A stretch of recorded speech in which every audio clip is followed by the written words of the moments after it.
Preparing. Got it. Meeting is now streaming live on Facebook. That is great to hear. Welcome, Women in Athletic Training members. We have another great Uncorked session today with Maddie Lampert. Maddie and I go way back to undergrad days, and she's here to talk to us about her experience as an AT PTA working in an outpatient clinic that is not outreach. There is outreach option, but she'll go into all of the good details. She is not right now. And yeah, can you just give us a little bit of background about you, anything athletic training related? I mean, I guess just your entire background, I guess. Well, went to Purdue, graduated in 13. Then I shortly got a PRN job. For about 2 years, I was a PRN at 2 different hospitals, and then I became part-time as an AT. And I went to school to become a PTA during that time, so it worked well. I was part-time, and then I eventually went full-time, half-time as an AT, half-time as a PTA, and then I just eventually, the last 5-6 months, I've been just a full-time PTA. So nice. So, like, can you tell us something that you wouldn't find on a resume about yourself? Something on a resume you wouldn't. Yeah, something that's fun or just something AT related. AT related. I mean, it can be either. Whatever you would like to share. I don't know. I'm a big crafter, I guess. You wouldn't find that on a resume, that's for sure. Love to scrapbook. So I'm an animal lover. So this. You have some gnarly, awesome crafts that I just don't know how to work that. How to get to that. I don't have that set. So I guess like jumping in kind of into some of the interview here of like PTAs, can you just explain the life as a PTA, AT, like what that looks like? You know, everyone kind of just thinks like blah, PTA, like clinic jobs, but can you just like tell us what your day looks like and give us a little more information on, you know, insight on the insiders PTA position, because that's not what I work. I have no idea. Yeah, so I work at an outpatient hospital clinic, and so I go in a little bit early. I check out all my patients for the day. They're all on my schedule. I know what time they're in for, how long their sessions are before the next one comes in.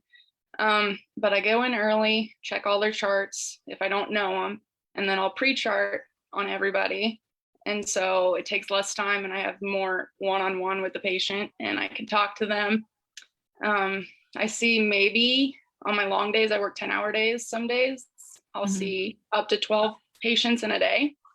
And then I'll look at my schedule the next day and kind of do the same thing. So my schedule is consistent week to week. It doesn't change. So that's always good. But I work with 2 other PTAs and 6 PTs. So we're kind of a big outpatient clinic. So that's day to day. Nice. Okay. So if like, I mean, what does your general population look like? I mean, obviously you're an outpatient clinic. Is it all post-surgical? What is it? What does that look like? Because obviously outpatient looks different for, I feel like, every clinic, or some, depending on clinics, from my idea of things, I guess. In mine, we see an array. My youngest patient right now is 12-year-old. I've had patients as old as 90. And we see a lot of total joints, total knee replacements, total hip replacements, total shoulder. But we see strokes.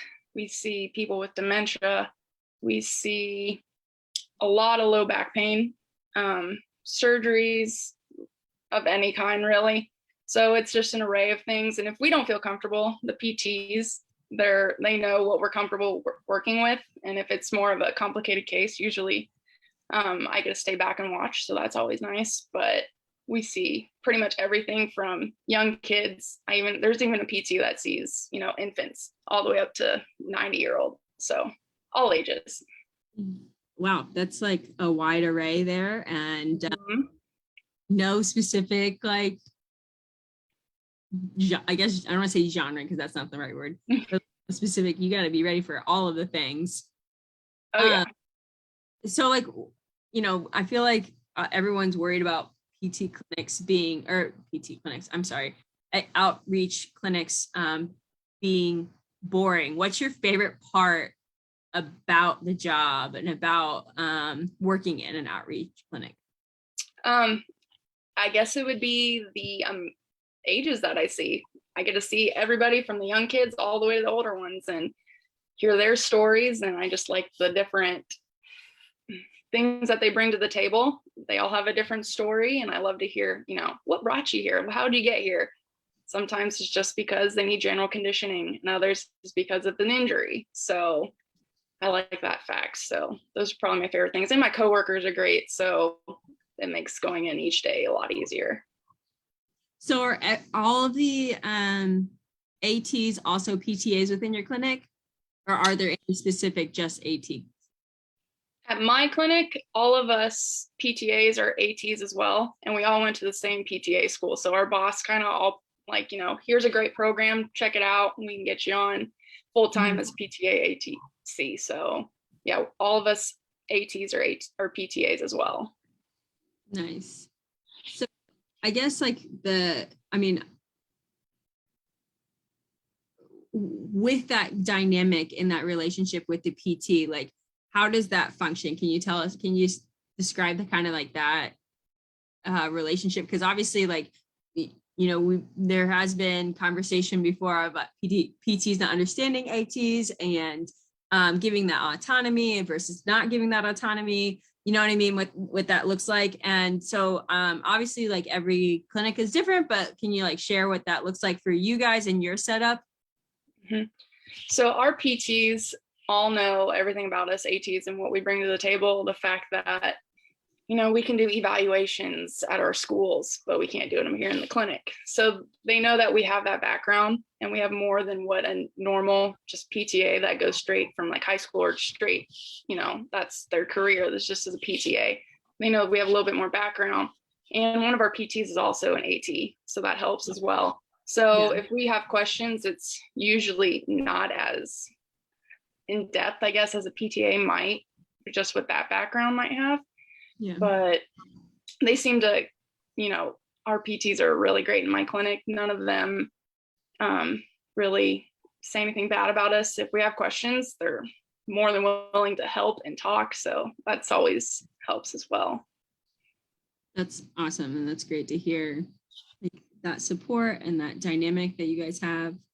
And like kind of bouncing off of that, the relationships that typically you think of like the traditional setting, you have your team doc, you have your strength conditioning coach and stuff like that. Within the healthcare practice overall of your team to provide, best standard of care, who are you communicating with on a regular basis other than the other PTAs, the ATs, and like the PTs within the clinic? Well, my hospital actually has a contract with a orthopedic center just right across the road that's tied with our hospital. So there's three main ortho physicians that will come over and do their surgeries. One's one of a spine specialist and the other two are like general orthos. And so we have direct contact with our documentation system. We can send them a message and they'll get back to us. So we're pretty close to them. They've come to visit our clinic and talk to us frequently. So we have a pretty close bond. And those same physicians tend to our Indiana schools that we cover for the ATs. So it's all kind of interconnected. And if all else fails, we do have their cell phone number. So we can always shoot them a text message too. So we're all pretty close. Sweet. That's always good to hear, I guess, so was it a requirement for you to become a PTA for your outreach clinic? I mean, my boss just suggested it and said that, I would be able to do more in the clinic because if I wasn't a PTA and I was just more of a PT aide, I could only take off, say, the electro pads on a patient or give them ice or clean up after them. I couldn't treat because we can't bill. And so he kind of like pushed it towards us, and I'm like, well, why not? And so all of our ATs at the time anyway were just part-time. And so this would help us become full-time. And then eventually we've gotten bigger, so we needed more help in there. So that's why the PTA full-time position opened. So I don't know if it wasn't really forced, but it was suggested. And I'm glad I took that role. So yeah, no, it sounds like super interesting, and it sounds like it really benefited you. I guess I don't know a whole lot about the PTA like education, and so what's like compared to because we are in the undergrad system of 4 years and then go to grad school if you'd like type thing, and get your bachelor's in athletic training. What does that schooling for PTA look like? And does it differ a whole lot from our AT background? Well, I went to an accelerated program that was 15 months strictly just for athletic trainers to become a PTA.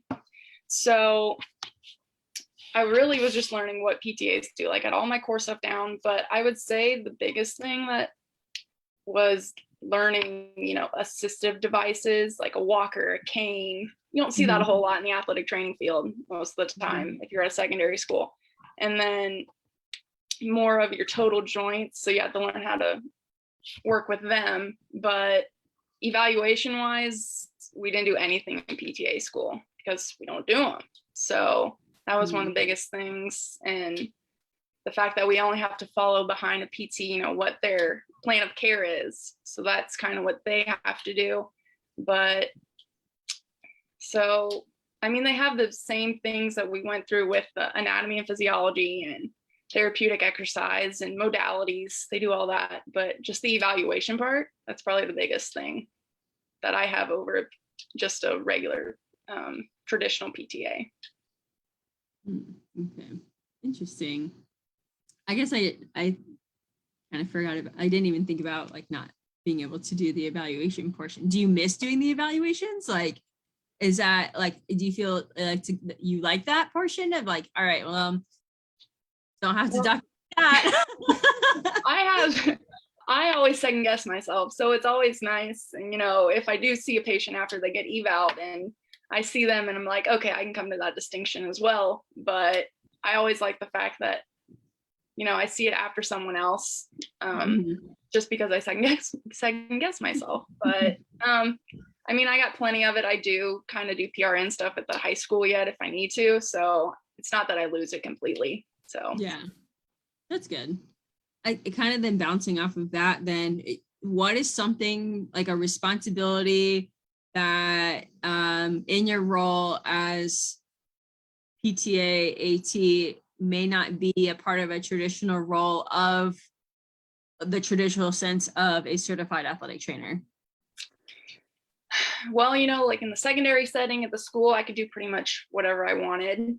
Even college, ATs don't have to follow, insurance. Like I have patients where, they're low back pain, so I want to get them on the traction table. Oh, but insurance says it's denied, so we can't do that. Or, electrical stimulation's denied, or sometimes even ultrasound or hot packs or cold packs, they're denied. So we have to make sure that we follow that and we document it and make sure that we don't do it. Otherwise, the hospital is liable and has to pay for it. So, or the patient if they have to. But I'd say that's one of the biggest things is, you have to follow these restrictions sometimes, and it's not brought on by the hospital or anything, it's insurance. And so I think that's one of the biggest things. I'm at the university setting, so that's definitely not a part of my daily thought process and stuff. I guess, what are some of the lessons that you've learned through your time as a PTA AT that you feel like are just like your biggest lessons, that like takeaways of like, this is why I do my job, Patience. in the clinic. It's not go, go, go like athletic training. Like when you're in a game, you have to get the athlete out right away. Eval, get them out as quick as you can. Here, we take our time. We listen to the patient. If they don't like something, we don't do it. But, it's taking their thoughts into everything. And if we don't do something one day, it's fine. They'll be back again. Another thing would be just the different personalities you get with each population. Young kids, sometimes you get really loud ones. You get some that, that are real quiet. And then you got the older population that sometimes they talk a whole lot and you learn a lot from them, which I do like. And then the last thing is just what I said earlier about the insurance sometimes and what they allow and don't allow, and trying to get past that. So trying to learn from that. And, you have help as well from all the other experiences from the other PTs. So it's really helpful. But those are probably the best 3 lessons I've learned. Nice. Did you ever see yourself like when going to school, you were like, did you want to work in a clinic, or like, what was your dream? Like, what did you foresee yourself doing? Back in the day when I was a little, freshman in college, I wanted to work in the NFL, but that changed real quick. I feel like all of us have kind of hit that realization at some point. We're like, yeah, we want to do this. And then we're like, no. Yeah, no, that is just for a different type of person, and I can't do any of like professional stuff. No, I like my clinic where I have certain hours, certain days, and I can go home and I'm done. My patients can't contact me. I don't have athletes talking to me all the time or trying to. So that's probably one of the things. But yeah, I've come a long way from freshman year. I mean, it sounds like it's worked out and it's like for your benefit and you're loving it. So yeah. The best part, or most important part of that journey. Man, no, those are the back in the day. I don't have to make Gatorade anymore. I'm so I'm carrying all the water jugs around. So that's good. I mean, I guess, like, what advice would you give yourself 10 years ago then? When you said, I mean, about 10 years ago, we were freshmen in college. We were freshmen. So what would you have given yourself that advice for, that's, I mean, for you, I guess, and for any other future athletic trainers that are going in, like thinking like, oh yeah, I want to do NFL too. Yeah.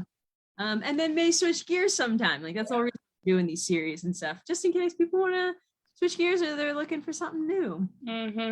I mean, there was a time when I'm like, what am I doing? I think it was right before spring semester freshman year. I'm like, do I really want to do this? Do I want to put in the hours? And is this going to be worth it? And that's probably what I would tell myself. It's worth it. You're going to be where you need to be. And what you learn now, you will apply it. It's not going to be something that you're just going to lose. You still do what you're doing now. So it all plays out. So that's what I would tell myself. Keep going. You'll make it. You'll be there. That's really good advice. Just keep going. Because, I mean, I think, again, I think going through the education program in general, you're just like, do I do this? Also, like, do I love this? Yeah, there were times, I remember my dorm room, I was sitting there, I was like, oh my God, am I doing the right thing? Is this really what I want to do? And I remember just one semester in college, and then, yes, this is what you wanted to do. Get through it. Yes. Here I am, still pretty much doing it, so. You are doing it. Yeah. Good job. Thanks. I guess if you could go back and change a single thing in your professional career, what would you think that would be? Like, would you have like started as a PTA earlier? Would you have like gone to school earlier for PTA? What if you could have changed anything at all? What would you have changed, do you think? What I know now is I probably would have gone just straight into PTA school. I had no idea it was a thing. I thought it was literally a PT or that's it. I had no idea there was such a thing as a PTA until my boss told me about it. So I probably would have gone in to be a PTA, knowing the fact that, hey, it's just an associate's, and I'd learned pretty much mostly what I know now being an athletic trainer. But yeah, that's probably what I would have done. The only change, I also did go to nursing school for a semester and realized, heck no, that is not what I want to do. No, I got out of that real quick and then went on to, get my PRN job and go to PTA school. So that might be the only thing I would change. But I mean, I don't regret going to Purdue and getting my athletic training license. So No, not at all. Honestly, I didn't know really about the PTA program and that kind of setup until you went through it and you told us about it in our group. Yeah, guys, I'm going through this. And we're like, what? Yeah. You got to explain further because we also don't know.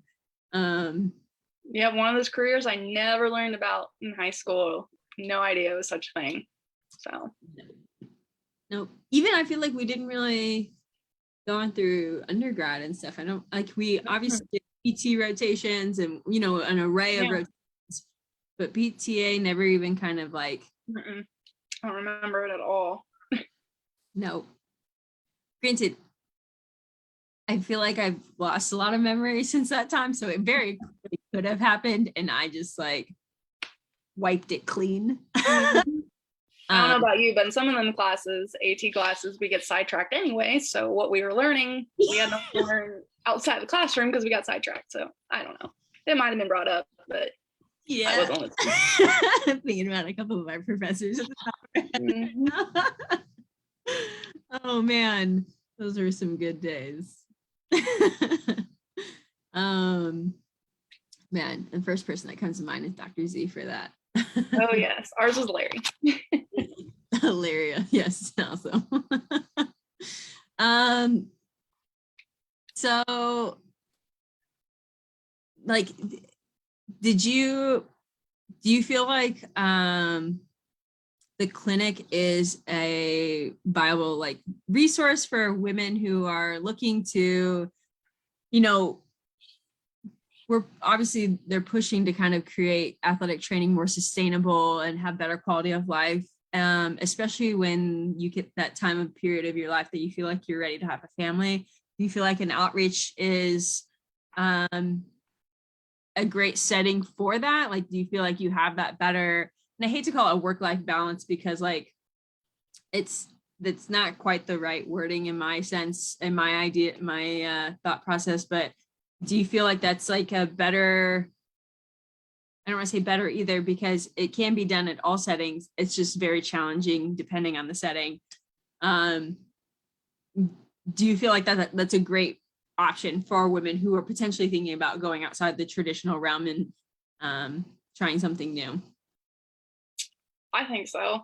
I know the fact that when I was at my high school, especially here in Indiana, where you have no idea what the weather's going to do, games get canceled, therefore your plans change, and then they get made up, and then your plans change again.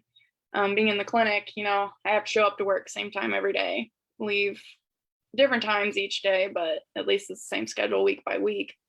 But I mean, it's just, what do you want your lifestyle to be? If you like being at the high school or the college setting, and you found a way that works out with you and whoever you're with, or if you have a family, it can be worth it either way. But I think it also depends on, who you have around you, who you work for. If you're at that secondary setting, the coaches, the players, and your administration there, how well they work with you. So I kind of think it depends on mostly that. But I think it is getting better for us slowly but surely. But I mean, I think if you're thinking about it, I think the clinic setting is totally sustainable for someone that wants to. So for you, what is, everyone, the goal is to have obviously more women in more leadership positions within healthcare as an overall. We make up over half of athletic trainers, like women make up half of the athletic trainers that's certified across the nation. But we're still lacking in like the leadership roles and the people, like we're at the table, but we're not the ones leading or you know, making that final call there. What is working up the chain in the outreach or the outpatient clinic setting? I'm sorry, did not mean to say outreach. The outpatient clinic setting and being a PT, AT, like what does that look like moving up? Like, is there opportunities for growth? I mean, again, I understand that it's dependent on your specific clinic, but for your job right now, like what does that look like for you? And yeah. For me right now, it's kind of, I'm stuck where I am. There's really not much more room for growth unless I were to become a PT or get a master's, you know, your MBA or something. But I'm happy where I am. I really don't want to go any farther. So that's always fine for me. But I mean, you know, there's been times too where I'm just like, do I really want to be where I am right now? Just because I have been denied a position as well. So, yeah, I mean, right now I'm kind of stuck where I am. Moving up, I would say, but I'm okay with that. So I'm happy where I am. So that's good. Yeah, happy. That's what matters. I mean, I know farther up the chain, you know, like my boss's boss, she's a woman and she's, you know, right on top of things. And so good for her. I'm not sure if she's an AT or anything, but she has a really good background, but I think it's mostly more hospital based. And I don't know much about that at all. So that's a total new ball game for me. So I'm kind of content where I am right now. Okay.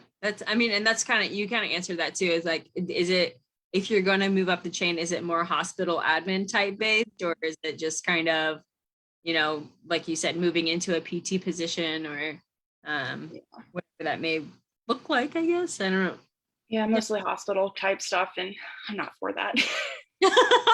Let me just stick with the patients. That's fair. I feel like in a sense, like, I guess just like what comes to mind, because again, I work in a traditional setting, is that would be so chaotic being an admin at a hospital. But yeah, great stuff. If you, I'm so sorry, wrong question.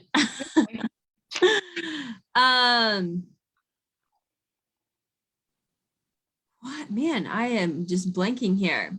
Okay, so out of all this, like in all of your education, what has been the most influential resource that you have found for your career, and what would you recommend? Like, would you recommend that same resource to other athletic trainers? I'd say my biggest resource right now is just my coworkers. I've learned so much from them, and I wouldn't take that back.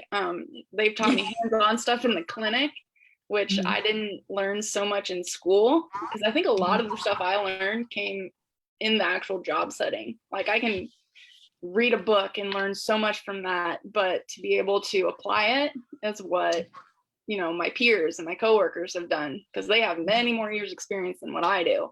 And so I think that's the biggest resource, has been just who I work with.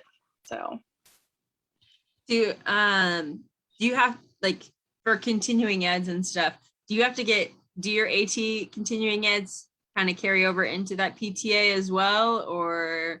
Most of the time I look for stuff that has both.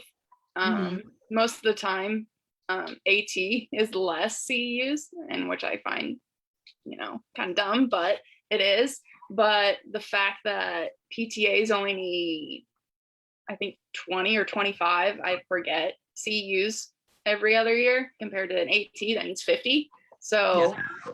I don't even have to worry about doing it. And it's different than ATs, because PTAs we don't have to submit our CEUs. We just have to say, hey, we did them. And we have to do the jurisprudence each time for your state. So, and that's due every other June. So it's different than ATs. So, but yeah, so CEUs are a lot different. So you're like half, but you're already done pretty much by the time you get your ATs submitted. So do you, for like those continuing eds and stuff like that, do you what does that look like since you work with such a variety of a population and a variety of conditions? Like for me, I look for, because I work specifically with the volleyball team and the golf teams, I look for a lot of like back, upper extremity, some lower extremity, but things that relate to the job. And like, what do your continuing eds look like in that sense? Do you? I look a lot for therapeutic exercise type stuff, what I can do for, say, a shoulder or low back pain, a lot of low back pain, because I get so much of that with my patients. That or lower extremity stuff I'll look for, which can, work for both. But sometimes I do venture out and I'll look more towards how do I help my stroke patients out? What's going to benefit them the best, or someone that deals with vertigo or balance issues that we don't really deal with as ATs. So I will look at those a lot too. But so there's some of the differences that I look at. I definitely, for like a stroke patient, I don't think I know what to do. So that's like, sounds super interesting and obviously super impactful, because like then this is, I mean, it's not just orthopedic. Like I feel like traditionally a lot of senses our rehabs look like. So that I think that's really kind of cool. I guess with I mean, how many times that you see it? No, go ahead. Say that again. I was gonna say it's not many times that you see in like an athletic population where you see someone use a hemi walker or a walker. So for that instance, so you probably don't have a whole lot of experience with that. Nope, I do not. Within the clinic, if you could eliminate one modality or one form of treatment, what would you probably eliminate? Whether it be like a common. I would get rid of ultrasound. What'd you say? Yeah. It would be ultrasound. I'd get rid of that.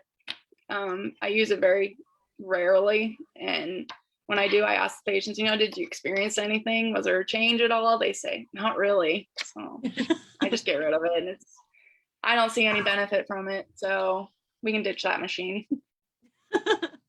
That's it. All right. I feel like that's definitely one that I also don't rely on super heavily. What are you most proud of as an athletic trainer?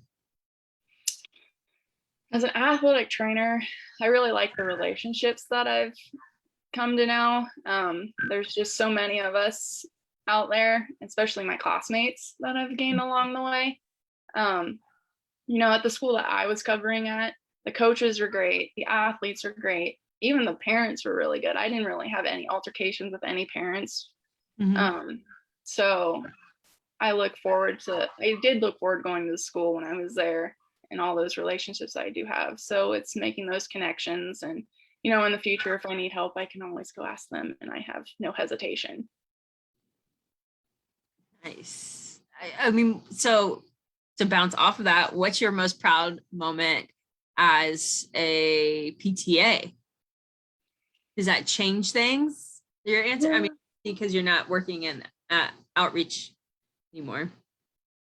No, I do like the moments. I just had one yesterday. I had a patient it was their last visit, and just the fact that they thanked me and we had just a really good connection, and they were sad that they're done with PT, but it's like, well, it's okay, you can always come back to visit. And she's like, well, I hope it's outside of here. So just those connections that you make with them, and some of them are very thankful, and that's what makes the job worth it. So have you, I guess, what is like the we ATs, you talk about like the craziest injury that you've ever worked with? Like, what is that injury that you've worked with during PTA where you're like, wow, I did the damn thing? You know what I mean?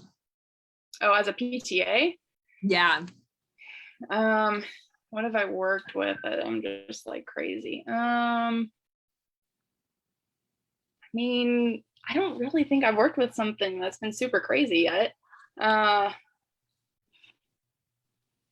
I mean, I have had a blind patient before. And so that was something that I've never experienced. And so leading them to where things were and, just treating them like a normal person, they could do everything day to day that we do. He was a person that even worked on cars. So, but the fact that, you have to be more vocal and more tactile cues, touching, say, rather than showing, you have to, take their hand and show them what to do, because he was more of a shoulder patient. So I'd say that was probably the coolest thing that I've experienced as a PTA. That's really cool. Mm-hmm. I definitely wouldn't have thought about that. You know what I mean? Good. Don't see many blind patients a lot, but he was great to work with, though. He was really nice and funny, so never know. That makes it the experience even better when you have like for me, athlete or patient in general, who just like truly is just like enjoying the experience, and they're here to like joke around and make it the situation light, whether it's for something serious or, I mean, I would say outpatient, probably it's all serious because it's all more activities of daily living versus athletes who are obviously impactful, but it's to get back on the court. So slightly different motivators, but yeah. How do you think athletic training has positioned itself to thrive in the next 10 years? I think that we are going to be in a lot more settings than what people think that we're in, rather than the traditional professional college and secondary schools.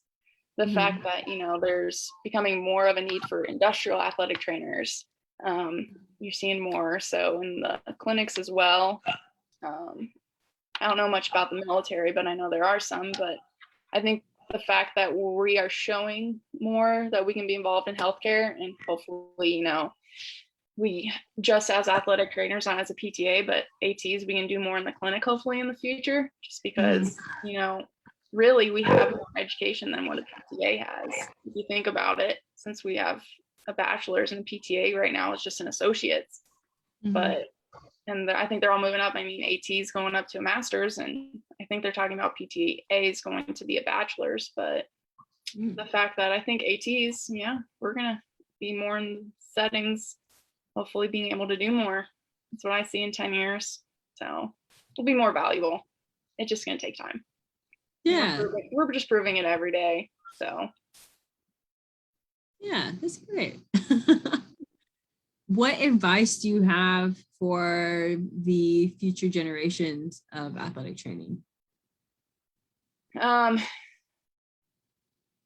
You have to be persistent and know, as you learn, it's going to be long hours, but, soak it all up as you can. Don't just think, in your clinical settings that, why am I here? Why am I just making Gatorade? Why am I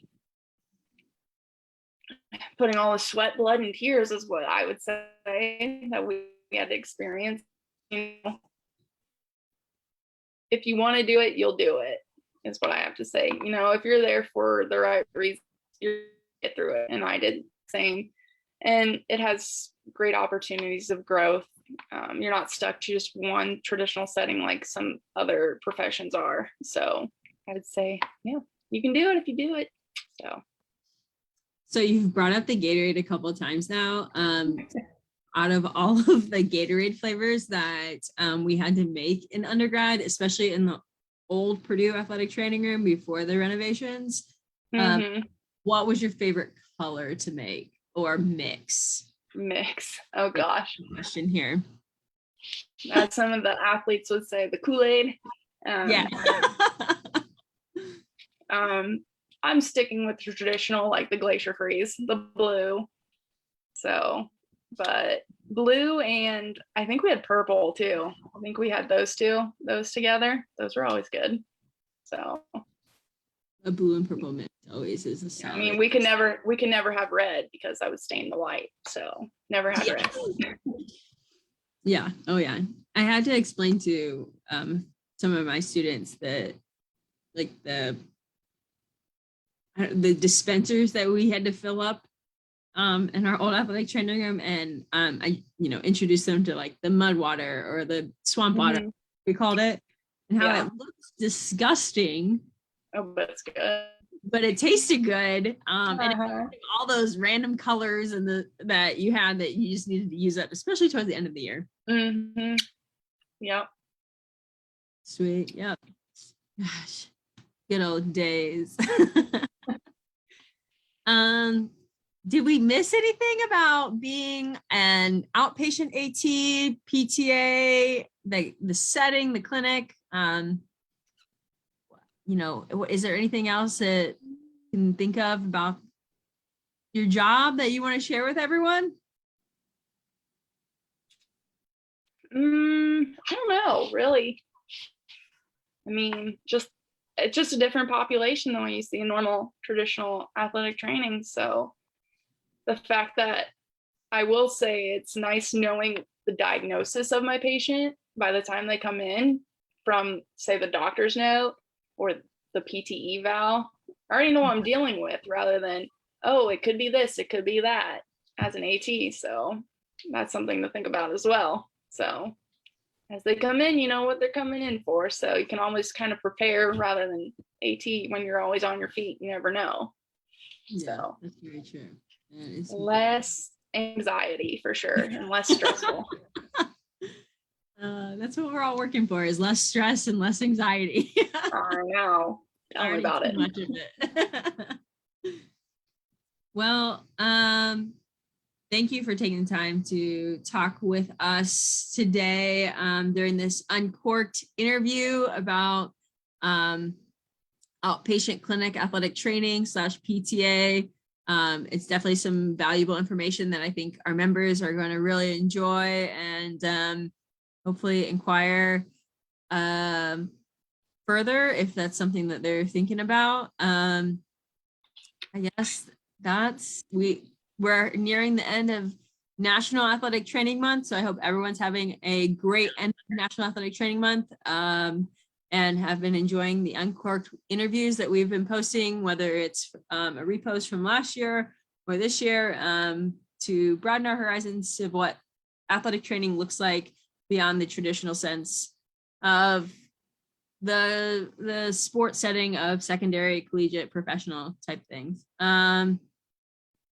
And we hope everyone has a great night. Thank you again, Maddie, for taking the time to talk with us. Thank you. All right, we're gonna end our Facebook Live, right? Whenever I can find the end of the live part of it. Oh, there we go. Okay, have a good night, great guys.